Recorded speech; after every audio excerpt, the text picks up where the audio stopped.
我先给大家介绍一下案件的背景。116事件，在这起恶性的突发事件中，38人被烧伤。蔡成功的民营企业大风厂一块价值10个亿的风水宝地，被山水集团高小琴以股权质押的形式拿走了。大风破产，员工不干了，于是就闹出事儿来了。在这儿呢，我们要重点关注这么一个人，高小琴。 人称汉东的阿庆嫂，她是个很能干的女人，举止优雅，谈吐不凡，而且呢，京剧唱得不错。前不久我还跟她一起唱过《智斗》，她的阿庆嫂，公安厅厅长祁同伟的胡司令，我的刁德一。他问我姓汪还是姓蒋的时候啊，我也在问他姓蒋还是姓汪。季姐，请合掌。谢谢。长明同志。 李达康和欧阳菁离婚的事情我知道，他专门找到林城向我汇报，是我建议他尽早把婚离掉的。哦，这没什么问题。哎呀，沙书记，你要不说，我还真不了解这个情况。所以，他的离婚很正常。分居8年，夫妻之间那点感情基础。 没了，该离了。是，只是他用专车送欧阳菁去机场，而且还亲自去送，这有点出乎我的意料。是啊，按说这不应该呀。李达康离婚的老婆就是那个欧阳菁，到底有多大的问题？现在能够落实的，他受贿人民币50万，其他问题还在查。 116事件的爆发，促使蔡成功举报荆州城市银行副行长欧阳菁。欧阳菁现在呢已经被传唤到案，正在审讯室候审。欧阳菁的问题是受贿，50万的行贿已经被查实了。这不是今天的重点，我们的重点是要问一问他为什么要断代，以及断代之后如何导致大丰股权的转移和116事件的爆发。沙书记，我想提个建议，您看一看啊。 是不是您先找李达康书记谈一谈？还是让他来找我吧。我相信他会给我一个合理的解释。今天李书记在电话中提出了一个政治小团伙的问题，好像他有一些想法。是不是高育良老师的汉大帮啊？是。 侯亮平同志早年也是高书记的学生嘛。张明同志，你认为咱们汉东有汉大帮吗？这怎么说呀？实话实说。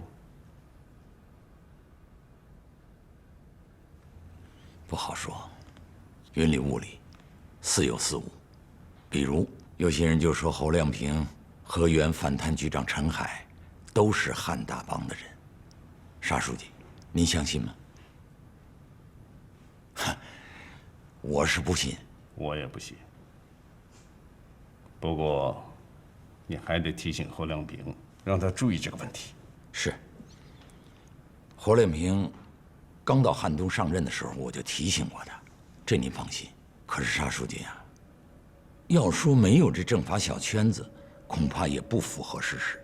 我们公安厅长祁同伟同志就是这个圈子的核心人物，他经常搞一些汉大政法系的同学聚会活动，有几次还是用高书记的名义组织的。厅长，下周6的同学聚会我安排好了。来，坐一说，坐一说。哎，是。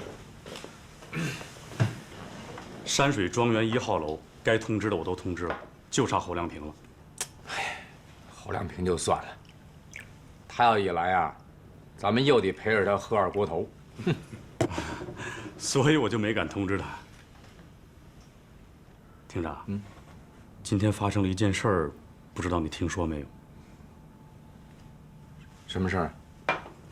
那侯亮平真是太绝了，差点把李达康给抓了。别胡说啊！达康书记是省委常委，侯亮平他吃了豹子胆了。省委对116事件很重视，沙瑞金书记有重要批示，我转达一下。116事件不是一般的拆迁矛盾，也不是普通的经济纠纷，而是腐败所引发的恶性群体事件。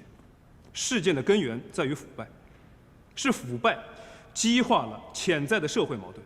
好，情况我都知道了，你们不要有什么顾虑。这个案子该怎么办就怎么办，既不要看李达康的脸色，也不要考虑高玉良会怎么想。8个字：实事求是，依法办案。我明白。另外，转告侯亮平同志一句话，就说我沙瑞金和汉东省委感谢他。沙书记，您系这猴崽子干什么呀？要不是他果断出手，拦住了李达康的车，挽救了李达康的政治前途，那么汉东就要失去一位能干事的改革大将了。是。哎呀，沙书记，你要不说，我还真没有想到这一层。真没想到，真没想到。我就不信。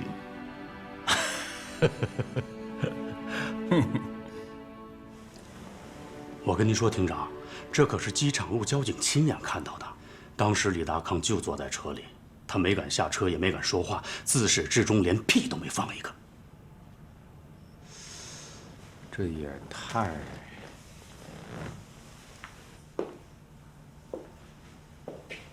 哎，厅长，要不咱把侯亮平也请了，听他讲讲拿下李达康。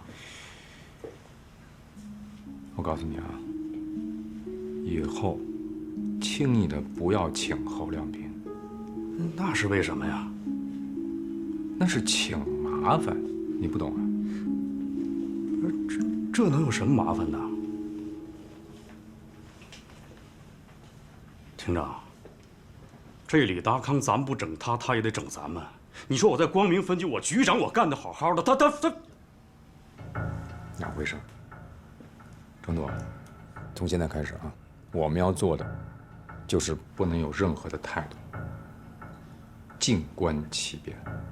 你要知道，李达康书记的政治智慧，那不是什么人可以轻易的去匹敌的。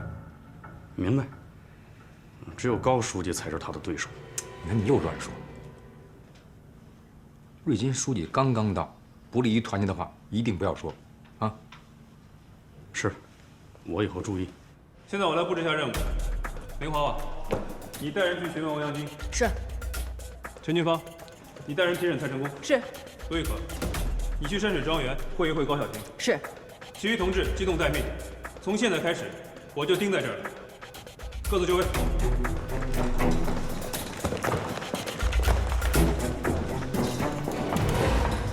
其实，达康书记的工作作风呢，我也是未必全赞同。但是侯亮平的确是太蛮干，我想玉良书记也不会赞同他这么做的。谁说不是？这侯亮平也太莽撞了，那省委常委是他随便能抓的吗？行了，不说这些事儿了，咱们去开会。哎。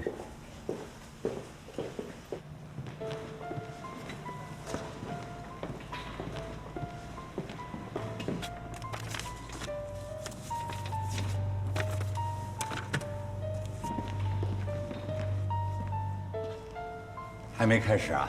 哟，检察长，再等等吧，还没到位呢。准备的怎么样，亮平？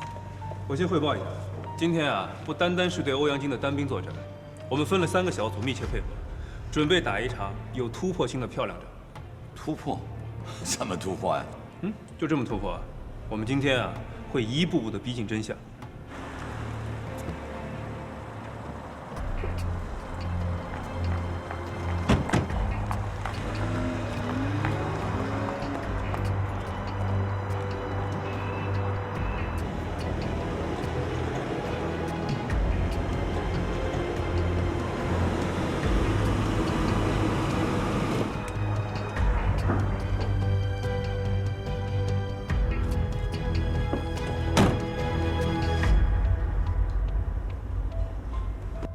很震惊吗？他的心神已经慌了，注意他的神态。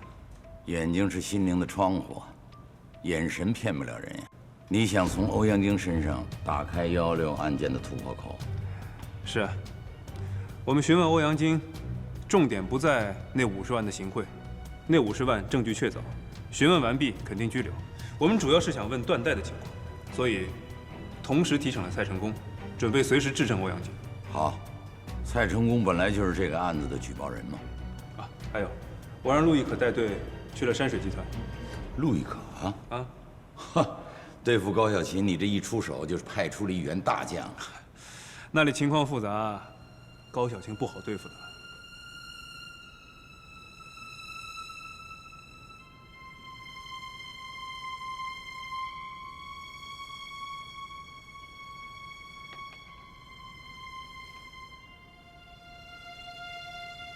欧阳行长，昨天我们去你们银行找你，想向你了解一下荆州一些企业贷款的情况，你就是不肯露面，没办法，今天只能请你来这里谈了。了解企业贷款的事儿，用得着那么大动干戈吗？你们是冲李达康来的？你的问题跟李达康书记无关。那你们还故意让李达康难堪？是高玉良安排的。涉及省委领导的话题不要接茬。别和他扯这个，直接问贷款。说说你们银行和大丰集团的贷款吧。哪个大丰集团呀？汉东还有几个大丰集团呀？就是蔡成功的大丰厂啊。大丰集团和蔡成功的贷款有问题吗？我们城市银行和蔡成功的业务往来，都是合规合法的正常往来。没那么正常吧？2012年初，你们的正常贷款就这么不正常的中断了，导致人家大丰厂的老板蔡成功很被动吧？说说这件事吧。可以。2012年，我们本来是按计划给蔡成功贷款的，但是我行的风控部门在例行贷前的检查时发现，蔡成功卷入了一起非法集资的案子里去了。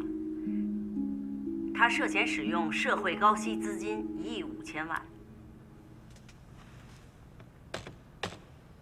那欧阳菁别有用心，他诚心断贷，逼死了我们大丰集团。问一下蔡成功，断贷前后是不是卷入到非法集资案里？是不是还动用了1亿5千万的社会高利贷资金？如果欧阳菁说的是实情，那么断贷就属于正常。听听蔡成功怎么说吧。我是不是用了高利贷？我用了多少高利贷？这都跟企业的正常流动资金的贷款没有任何关系。我是个自然人，是大丰集团的法人，但是大丰集团又不是我个人的。大丰集团还有40%的职工持股啊。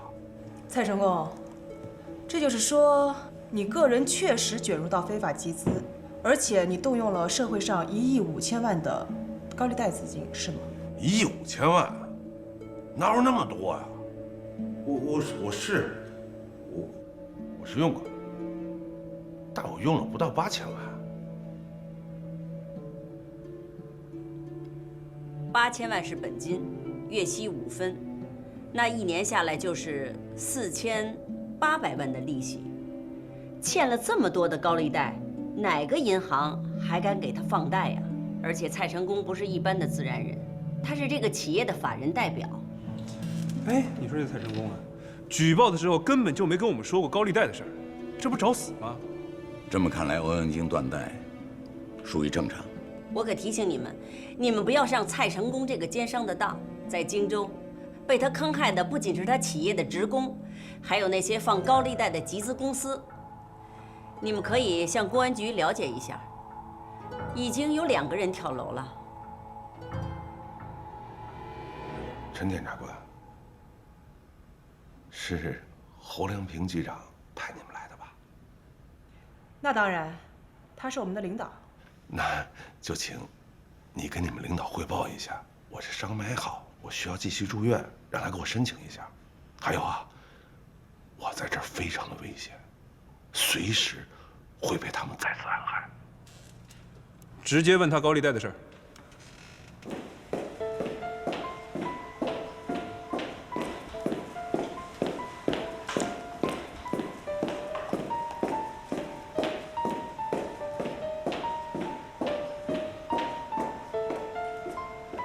处长，哎呀，不好意思，不好意思，实在是太不好意思让你们久等了。请坐，坐。没事儿，我们啊来的也太突然，没通知你。没通知我，你们侯局跟我打过招呼了？是吗？我们侯局长打过招呼了。他没跟你们说啊？哎呀，我们前2天还来智斗呢。哎，你们侯局那个唱京剧唱的不比玉良书记唱的差呀。高玉良书记经常也来您这儿。玉良书记嘛，以前偶尔来唱歌，但是中央8项规定出来之后，就再也没有来过了。这怎么还录着像呢？哦，镜头下办案嘛。来，弄得好。陆处长，这么说，我是涉案了？看来你们侯局是想让我先哭起来呀？麻烦你回去跟侯局说一声，要是我真哭的话，我一定拉着他陪我一起哭。我得看看呀，到时候我和他的哭相谁更好看一点。这就是我们的主角，高小琴，不好对付吧？是啊，真是一不寻常的女人。看她多放松，多自信啊！高总，你忙，我们呢也忙，咱们就言归正传吧。好，陆处长，你们这次调查，您放心，我们山水集团一定全力配合。太好了。其实刚才我已经跟我们的财务部门说过了，所有这次你们查案需要看的账本，所有的东西你们都可以看。谢谢您的配合啊！你们嘛，在镜头下办公，阳光办案。我们山水集团那也是阳光的经营。谢谢配合。那就告诉我们一下大风厂的股权转让过程吧，毕竟之后的116的事件都是因此而起。陆处长，您不知道，其实我等你们这次调查已经等了很久了。那咱们就开始吧。 2010年的时候，大风厂的老板蔡成功，他为了扩大他的经营权，成立了一家煤炭公司。当时他借了8000万的高利贷，在临城购买了一家锦绣煤矿的产权。我想，其实当时他也就是想赚一笔快钱。我借了那8000万的高利贷，既不是诈骗，也不是用在个人挥霍上，我是为了扩大再生产。我用那钱成立了一个煤炭公司，购买了临城锦绣煤矿的100%的股权。那要不是那段时间煤炭价格下跌，我能轻轻松松把那个1亿5的本息还上，我还能白捞一座煤矿，多好的生意啊！哼，你们知道蔡成功和谁一起倒的霉吗？是丁义珍。临城锦绣煤矿是他老家的一个小煤矿，也是私企。 老板是他远房的一个表哥，这表哥年龄大了，也没有儿子，就想把这煤矿给转手。梁平，真没有想到，你这发小是丁义珍船上的人，两人合伙开过煤矿，没想到啊！哎呀，太出乎意料了。把话题扯回来，直截了当的问他和丁义珍倒霉的事儿。 他是不是和丁义珍在临城开过煤炭公司？行了，蔡成功，这话不说了，说说你的煤炭公司吧。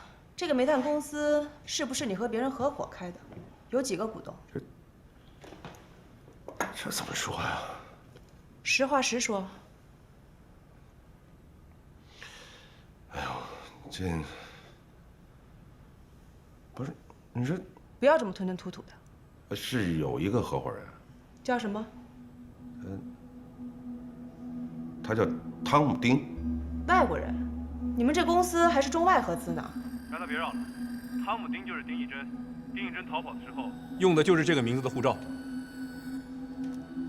蔡成功，这汤姆丁是不是逃走的副市长丁义珍？是的。可这丁义珍在我这没挣着钱啊。那丁义珍投了多少钱？他没投钱，他那30%是干股。 可后来这煤炭价格一直下跌，跌得我都快自杀了，所以啊，这丁义珍也就白背了这么一个干股的名字，在我这1分钱没赚着。真是不问不知道啊！这蔡成功还和丁义珍合伙做过生意，他来我家的时候还让我给丁义珍打电话呢。你同学老师都说你猴精猴精，今天我看见一个比你还精的人。其实我这个人不太愿意在别人背后说话，但是这个蔡成功，他的确是个阴险的小人，见人说人话，见鬼说鬼话，就是没有一句实话。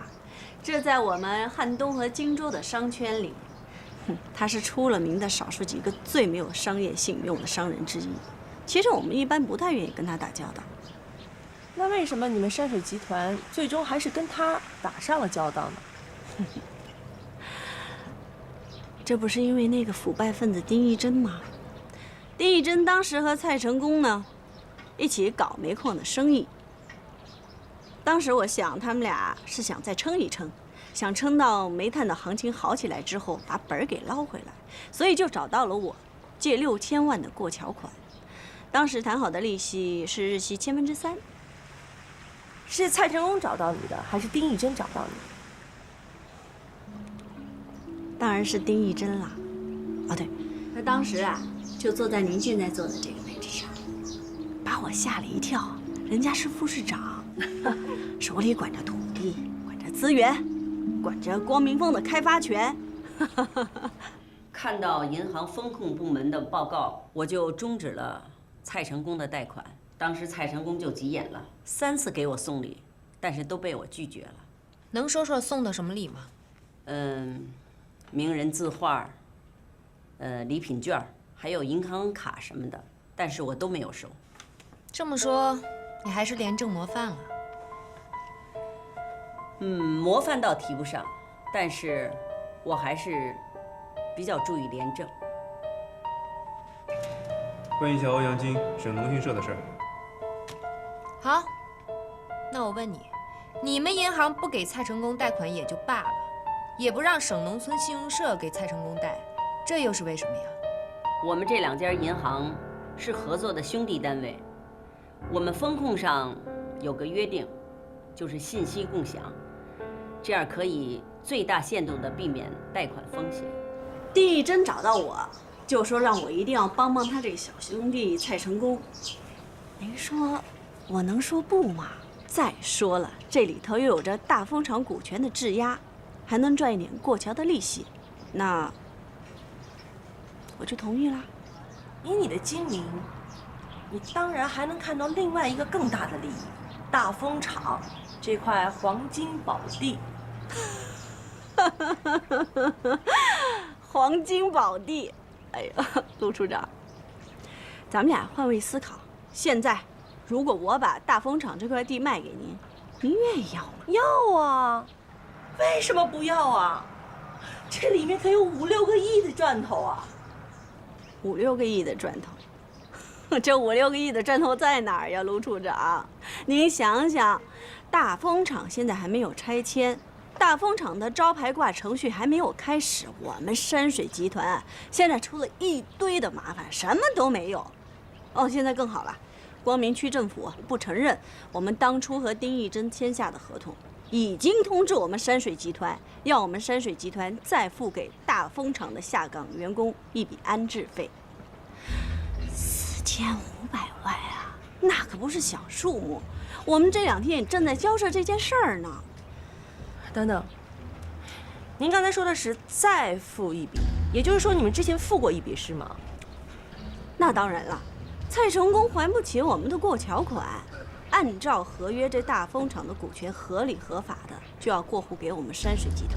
可在这个时候，丁义珍来了，他又来了，还是坐在您这位置上，绷着一个脸跟我说蔡成功现在呢已经基本上破产了，所以这个安置费呢必须由我们山水集团来付。我当然不愿意了，可我不愿意又能怎么办？人家是光明峰的总指挥。人家说的话我能不听吗？我心里再100个不乐意，我也得硬着头皮和蔡成功把这个合约给谈下来。最后我们签了一个补充的合约，我们山水集团花了3500万的安置费。这个合约呢，现在在哪里？回头这个合约以及3500万的转账凭证，我都会一并交给你。高总，那您知道这笔钱蔡成功用到哪儿去了吗？我们的钱刚一到账，就被民生银行给划走了。其实蔡成功当初要求我们划款的时候，他并不知道他的基本账户已经被法院给查封了。也就是说，我们的钱刚一到账，就被诉其还贷的银行，也就是向法院申请冻结他账户的民生银行给划走了。蔡成功不是说没有什么大银行愿意贷款给他吗？所以说，陆处长，我都跟您说了，这蔡成功没有一句实话。我倒是建议啊，你们应该去查一查蔡成功的户头。我可是听说他和民生等3大股权银行以及工农交建4大银行的贷款，总数不下5、6个亿。其实这个事儿，就是他和丁义珍设了一个局，在坑我们山水集团呐。现在想想，我们多亏把蔡成功的贷款给终止了，不然的话，我们银行的麻烦就大了，你知道吗？蔡成功和他的企业逾期贷款本息是多少吗？5亿6千万，再加上无法偿还的高利贷，那就接近10个亿了。你说的这个情况，我们会去调查的。据我所知，是蔡成功举报的我，而且他是向他的小学同学侯亮平举报的，这我不得不怀疑他的动机了。他是不是想通过你们局长再做个局，把他保护起来？因为他在外边非常不安全。你说的这个情况我们知道，116那夜他不是被工人打伤了吗？那他企业的人对他是客气了，放高利贷的人对他可就不那么客气了。2个月前，他已经被人绑过1次了，关在狗笼子里3天3夜，你知道吗？陈检察官，我难受，哎呦，这支持不住了。我本来伤就没好，你说这市局的人非要把我给关到看守所里，你说你不用说这些，蔡成功，你的情况我们一直都很关注。你们关注，看着他们打我，你们关注什么了？对我一点不关心。我跟你说，我要见侯亮平啊！行了，蔡成功，你别耍赖啊，老实交代问题。我头疼。这混账东西！冷静点，别冲动。你拍桌子，他也听不见呀。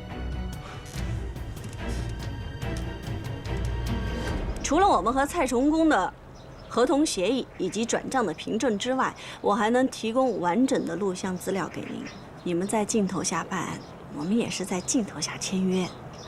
昨天呢，市公安局的经侦处的同志已经找过我了，说这蔡成功呢抵赖，不承认跟我们山水集团签过后续的补充合同。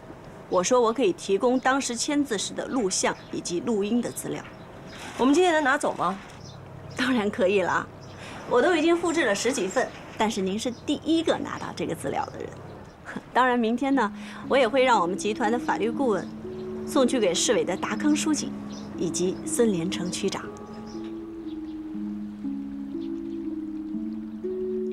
欧阳晶，你每年给蔡成功放贷，收过他的好处没有？没有。那为什么有一张记名为蔡成功母亲张桂花的50万元银行卡落到你的手里了？你今天还用那张卡消费了5032元。我不知道你在说什么。我就知道你会这么说。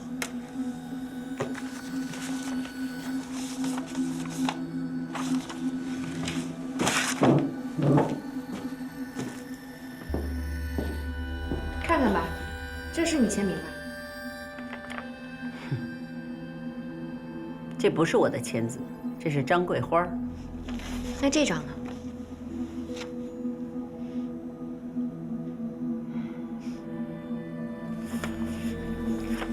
这个服务员还记得吧？你今天用2张卡支付了1件时装的钱，就是你身上这件，对吗？蔡成功，我现在只需要你回答最后一个问题：你是不是在丁义珍的支持下，和山水集团的高小琴签过一个3500万的下岗安置补充协议书？回答完这个问题，你就去休息。我什么都听不见。如果有什么问题，让侯良平来问我。我头晕。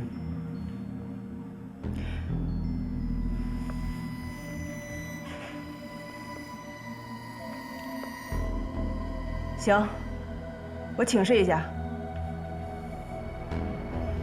侯局长，蔡成功一定要和你说。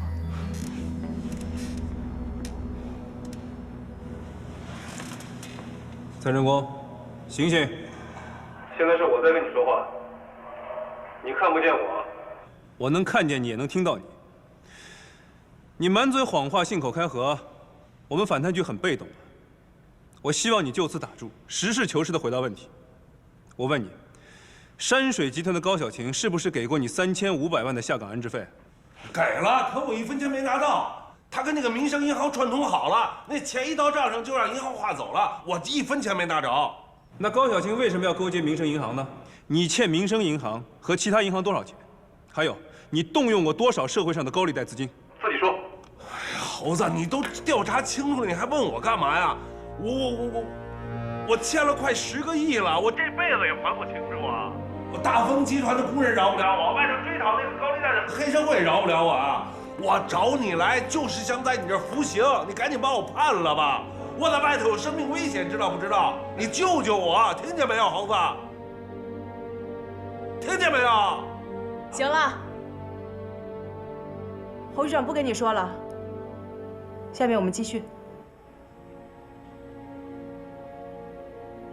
我头疼。这蔡成功太狡猾了，他明明是和丁义珍合伙捅出了大娄子，现在反倒扮装成一个受害者。最重要的是，他误导了我们侦查的方向。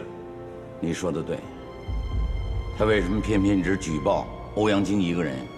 欧阳菁是省委常委李达康的老婆，他是要引起我们注意，逼我们行动。我就不相信，像他这么一个奸商，他只贿赂过欧阳菁一个人吗？其他人呢？他确实是负债累累，而且自己害怕了。既然这样的话，就把蔡成功的案子并给市公安局吧。赵东来一直在催，通知他们可以批捕了。等等，检察长，您说会不会是欧阳菁和高小琴勾结，在陷害蔡成功呢？欧阳菁和高小琴不是一路人呢。是我感情用事了。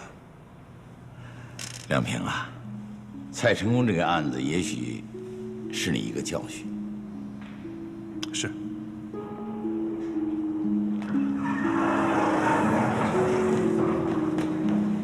陆处长，我能不能跟你们侯局说2句话？就简单说2句。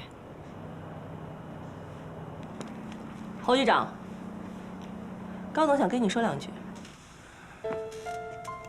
好吧，陆亦可，把耳机给高总。谢谢，你就对着镜头说就行了。参谋长在幕后指挥。参谋长，您好啊。今天是不是让你有些失望了呀？其实那天唱智斗的时候，我一直在等您问我。如果您问，我一定知无不言。可惜您当时净琢磨着这个女人不寻常了吧？高总，你这个阿庆嫂真是不寻常啊！蔡成功让我们失望了，你今天没让我们失望。真的啊？那侯局，其实我想给您一个中肯的建议，但是我不知道您愿不愿意听。洗耳恭听。千万别相信什么发小或者同学，世道在变，人心也在变。也许当初他是一个本质很好的发小，但这么多年过去了，谁都不能保证他到底变成了什么样。也许对你来说只是想帮人一个小忙，但谁知道呢？或许人挖了一个坑，等您往里跳呢。对啊，高总，这对我来说确实是个教训。哎，不过有一点我得说明啊，我呢也不是想帮谁，我主要是想了解116事件的背景和真相。你不要误以为我是为了帮蔡成功才来找你们山水集团的茬儿。不，那怎么可能误会呢？侯局，你在我心里是一个少见正直的人。刚直不阿，我特别希望以后您有空啊，多来我们这唱唱歌。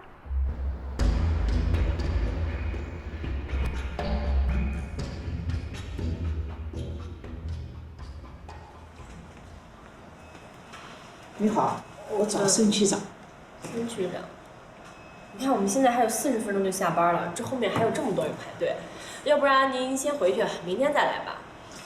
没有。哎，这40分钟能干不少事儿呢。我们孙局长认真，有时候一个人的事儿都谈不完。哎，小同志，你帮我催他一下，让他快点。这话我哪敢说呀？我们孙局长是个特别认真的人，这世界上不就怕认真2字吗？张主任，这妇联工作非常重要，妇女能顶半边天嘛。在这一点上，区委和区政府有清醒的认识。我常说，这妇联工作啊，绝不是婆婆妈妈的事儿。这婆婆妈妈的事儿要是做不好的话，那天就塌一半。就是，过去丁义珍那个腐败分子啊，他根本就不重视我们妇联工作。他去当区委书记也好，去做副市长也罢，他一次也没到我们妇联来过。你放心，张主任，就是再忙啊，我也会安排时间去。啊，钱校长，让您失望了。什么失望？怎么会失望呢？这116大案的背景真相我们基本搞清楚，欧阳菁受贿的50万的证据也拿到了，这怎么会是失望呢？哦，我们还有另外的收获。这，别给我们打气了，有什么额外收获？银行系统职务犯罪，欧阳菁受贿50万。他只是城市银行的一个副行长，蔡成功向他行贿50万。蔡成功贷款多少？5、6个亿。其他银行的行长受贿没有啊？副行长受贿没有啊？工作人员受贿没有啊？这都要查清啊！这些呢，我们也都想到了，我们肯定会一查到底的。那今天咱们就谈到这儿。好，谢谢。哎，好。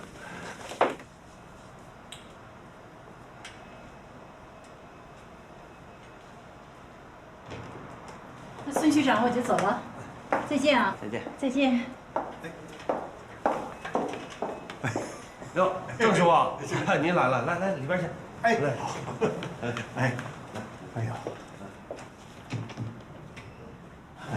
走。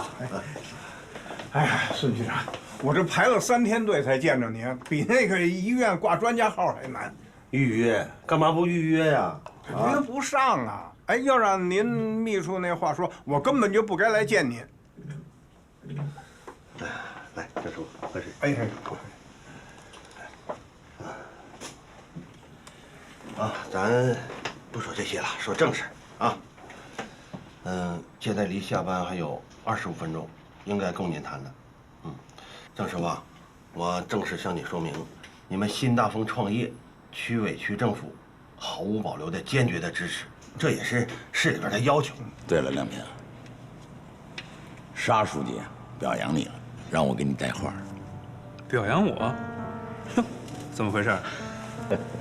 本来我没想这么早告诉你，你刚来汉东，我怕你骄傲。现在看到你情绪低落，老说泄气话，我就告诉你吧。沙书记原话是这么说的：昌明同志，请你带话给侯亮平同志，我沙瑞金和汉东省委要感谢他这位反贪局局长。他坚持原则，果断地拦下了李达康的车，保住了李达康的政治前途，也为我们汉东保护了一位干实事的改革大将。孙局长啊，我们没有别的要求，就是要求有一块地建新厂。您看那个旧厂说话就要拆除了，工人们得有一个厂的生产呢，是吧？大伙儿都挺着急的。是啊，这个可以理解，可是这不好解决呀。那怎么不好解决啊？我们就要20亩工业用地。我的郑师傅啊，你不是不知道，咱们光明区现在变成中心区了，就你们那个老厂区那是工业用地，拆完了之后就变成了房地产用地了，那是最后一块地，咱们区真是一点地都没有了。既然这种情况，你为什么不早说呢？现在说也不晚了。哎呀，郑师傅，这个事儿啊，不能着急。那要不着急的话，我把话也说明白了，要是没有新厂，我们光明峰那旧厂可就又拆不了了。郑师傅，你可不能学蔡成功啊！那你让我回去跟大家伙怎么解释啊？你说？哎呀，你就跟大家伙说一下，就理解一下政府的难处嘛。如果实在理解不了，我们可以再等等，继续做工作。好，好，好。那我们等你们继续做工作。郑师傅，我得提醒你啊，你可不能煽动工人在什么搞那个护厂啊啥的。蔡成功知道吧？已经被拘留了，下一步就是逮捕，估计得判个10年8年的。检察长，沙书记的话呢，我算是听明白了。沙书记非常了解李达康，他既肯定了李达康的贡献，又把李达康和欧阳菁彻底切割开了。我告诉你，李达康在离婚之前是向沙书记和省委做了汇报的。怪不得呢，上演大片的时候，李达康能那么硬气。亮平啊，这段时间你们工作太紧张了，今天晚上我个人啊，请你们吃顿便饭。哟，这打了败仗还问问什么呀？怎么是败仗啊？明明是胜仗啊！行，领导的好意呢，我们心领了。我还等他们回来开会呢，好好总结一下经验教训，看一看下一步的方向。是应该总结一下。不过亮平，我要提醒你啊，在下级面前一定要多说鼓励的话，不要老说泄气的话啊！我会鼓励他们的，就像您鼓励我一样嘛。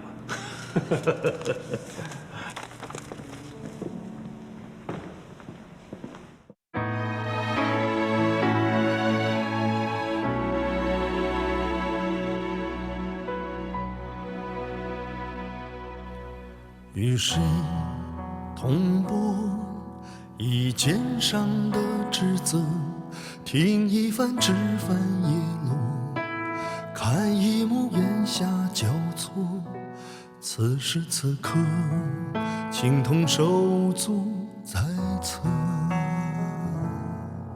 与谁同我以心中的执着，听一声情没用了，看一片繁星闪烁。此时此刻，爱与永续，你我。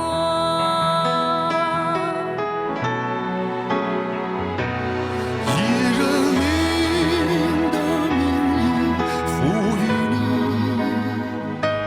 生命的尊严，奉献的权利。当所有万马奔腾，风摇升起，一口气直达心底，令人争气。以人民的名义托付你权杖的重量，勋章的意义。当一切尘埃落地，喧嚣归隐，一颗心情归故里，潇洒落笔。以人民的名义赋予你生命的尊严，奉献的权利。当所有万马奔腾，扶摇升起，一口气直达心底，凛然争气。以人民的名义托付你权杖的重量，勋章的意义。当一切尘埃落地，喧嚣归隐，一颗心